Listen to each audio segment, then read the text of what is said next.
विधानसभा चुनाव के दोनों चरणों का चुनाव प्रचार समाप्त हो चुका है। राज्य का हर इलाका नेताओं के पोस्टरों, रैलियों और जनसभाओं से गूंजता रहा। प्रधानमंत्री नरेंद्र मोदी से लेकर मुख्यमंत्री नीतीश कुमार और तेजस्वी यादव तक हर कोई जनता के बीच पहुंचा।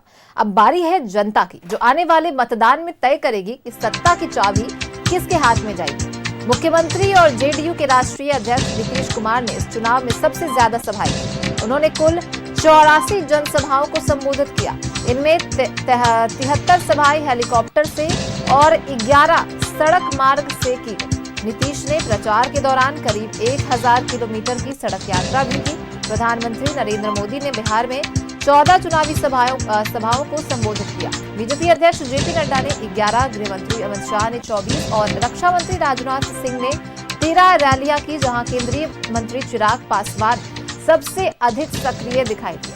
उन्होंने 186 सभाएं की। महागठबंधन की तरफ से सबसे बड़ा चेहरा रहे तेजस्वी यादव, जिन्होंने प्रचार अभियान को पूरी तरह अपने कंधों पर उठाया।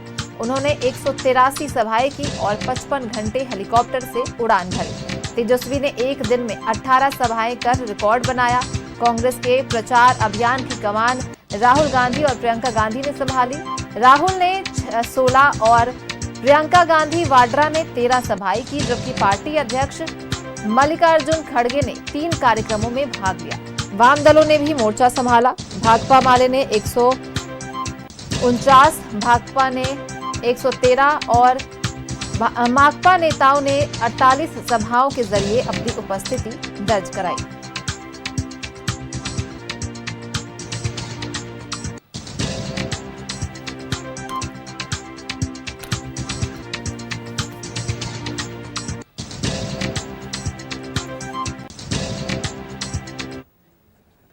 और सीधे अपने सहयोगी रुचि के पास चलेंगे, जो हमारे साथ औरंगाबाद से जुड़ी हुई हैं। रुचि, 11 नवंबर को दूसरे चरण में 122 सीटों पर मतदान होना है। इस बार जो है मुकाबला और दिलचस्प देखने को मिलेगा। कई दिग्गज चेहरे भी इस बार चुनावी मैदान में उतर रहे हैं। वहीं कई हाई प्रोफाइल सीट्स है। अगर बात करें तो सीमांचल में बीजेपी का गढ़ माना जाता है, तो इस बार बीजेपी सीमांचल में कितना स्ट्रांग दिख रहा है। वहीं आज जो है डोर टू डोर कैंपेन वाला दिन है।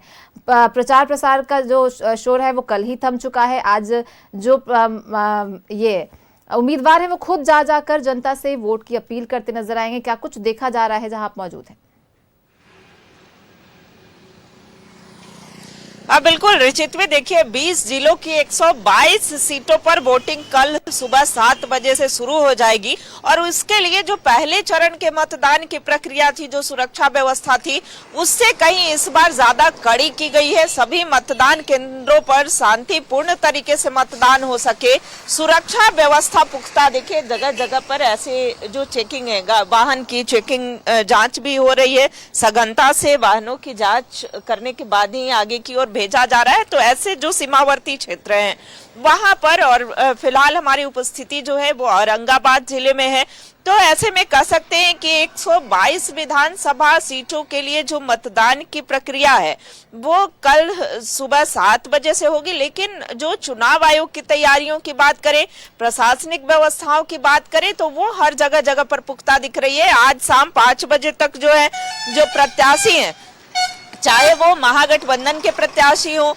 या फिर एनडीए के प्रत्याशी हो या फिर इंडिपेंडेंट जो कैंडिडेट हैं, वो डोर टू डोर जाकर के अपने पक्ष में मतदान की अपील जो है वो जनता से कर सकते हैं। लेकिन जो भोपू का शोर है, जो चुनावी सभाएं हो रही थी, रैलियां हो रही थी, वो कल शाम 5 बजे ही थम गई हैं।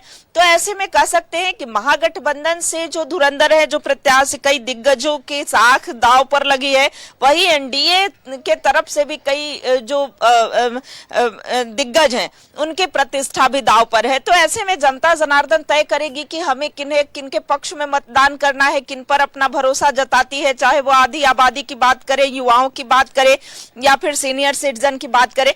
तो ऐसे में कह सकते हैं कि ये पूरा डिपेंड जो है वो लोकतंत्र की सबसे बड़ी मालिक जनता पर डिपेंड करता है। लेकिन देखिए, इस लोकतंत्र के महापर्व में हिस्सा लेने के लिए ज्यादा से ज्यादा लोग अपने घरों से बाहर निकले, इसके लिए चुनाव आयोग ने भी बढ़ चढ़ के प्रचार प्रसार किया था। दूसरी तरफ दिग्गजों ने भी अब अपनी कोई कोर कसर नहीं छोड़ी थी। जो तमाम वो महारथी, चाहे वो महागठबंधन से बात की जाए, राहुल गांधी से लेकर के प्रियंका गांधी चुनावी सभा करते हुए देखे गए।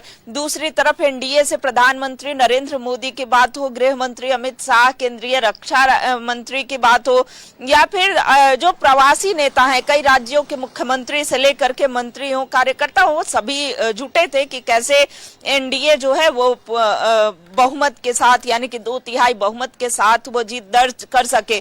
तो भरोसा हासिल करने में कोई कोर कसर नहीं छोड़ा गया है, लेकिन जनता पर डिपेंड करेगा कि दूसरे चरण के लिए, चूंकि 122 सीटों पर, जो विधानसभा सीटों के लिए जो कल मतदान होंगे, उसमें देखने वाली बात होगी कि आधी आबादी का रुख किस ओर जाता है, यानी कि महिलाएं जो हैं वो किस ओर रुख करती हैं। युवा, चूंकि रोजगार बिहार के लिए सबसे बड़ा मुद्दा है, तो चूंकि बड़ी संख्या में युवा यहाँ से पलायन करते हैं, तो सभी चीजों को जहन में रखते हुए, शिक्षा हो, स्वास्थ्य व्यवस्था हो, सड़कों की कनेक्टिविटी हो, जो विकास के कार्य हुए हैं या फिर आगामी दिनों में जो करेंगे, तो जनता जनार्दन तय करेगी। कल सुबह 7 बजे से जो है वोटिंग प्रक्रिया शुरू हो जाएगी, मतदान की प्रक्रिया शुरू हो जाएगी। उससे पहले देखिए, आज प्रत्याशी जो है 5 बजे तक अपना दम जो है पूरा प्रयास करेंगे कि कैसे जनता के दरवाजे तक पहुंचे, अपने पक्ष में मतदान की अपील करेंगे। तो अब देखिए, पूरा डिपेंड करेगा, चूंकि बिहार विधानसभा चुनाव पर नजर जो है पूरे देश की टिकी होती है। इस बार किसके सरताज होगा, ये 14 तारीख को आने वाला परिणाम बताएगा। लेकिन फिलहाल जो है, अगर चुनावी प्रचार प्रसार की बात की जाए, तो कई महारथी जो हैं वो यहाँ पहुंचे थे। कई दिग्गजों की प्रतिष्ठा जो है वो दांव पर है। तो ऐसे में अब जनता तय करेगी कि किन्हें अपना मत देना है। बिल्कुल रुचि, तो बिहार के चुनाव पर तो पूरे देश की नजर रहती है। अब जनता तय करेगी कि किसे समर्थन देती है, किसे अपना सरकार चुनती है। बहुत बहुत धन्यवाद हमारे साथ जुड़ने के लिए और इन तमाम जानकारियों को साझा करने के लिए।